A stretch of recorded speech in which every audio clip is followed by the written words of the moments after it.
Lydia Daydahl, Fight Connect TV, and I am delighted to be here at the press conference for Wood versus Conlon ahead of Saturday night's main event with the one, the only, Terri Harper.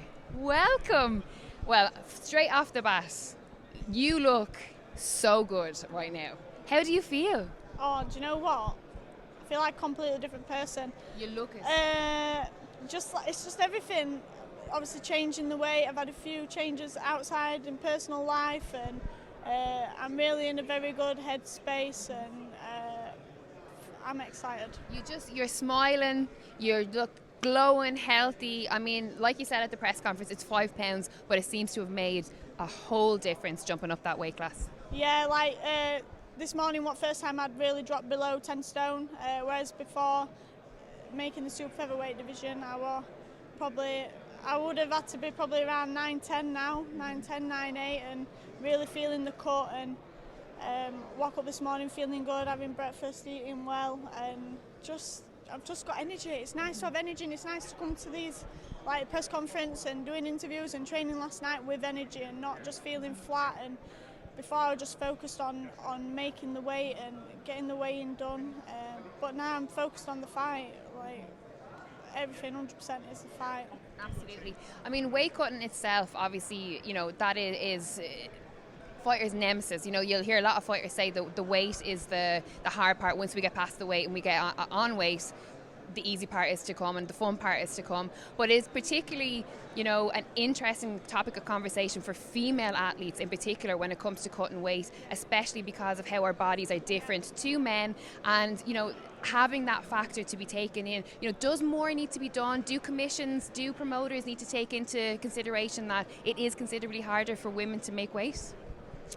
Yeah, I strongly believe a lot more research needs to be done, especially with more females having to make these weights.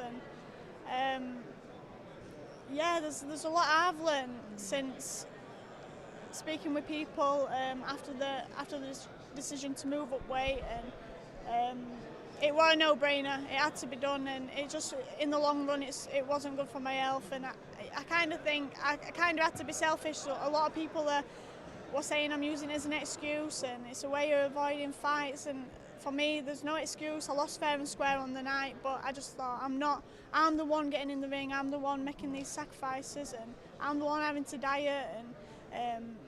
And in the long run, all that's going to be left from this is my health. So you need to look after number one, and that's what I've done and made the decision. And my team, I'm grateful that my team and Eddie and Matchroom have supported my decision to move up weight. And I'm just happy that I'm back here sooner rather than later, back on the saddle, and I'm excited to just get busy this year. Does it feel like almost like a new sort of stage in your career? Like you look rejuvenated. Does it feel like you have this new opportunity now to go and start achieving more of your goals that you've put in place? Yes, I feel a lot more hungrier. No, do you know what? I feel like the old Terry's back. The Terry that were enjoying being on these big shows when I first turned over to Matchroom, and before all the pressure started rolling in, and I've just come back, and everything's a lot more relaxed, and just enjoying the boxing and just enjoying these days. Brilliant. Well, listen, we're just about to start with the Conlon Wood press conference. Got very quiet, so I'll let you go. Thank you so much. Good to see you as always. Terri Harper for Fight Connect TV.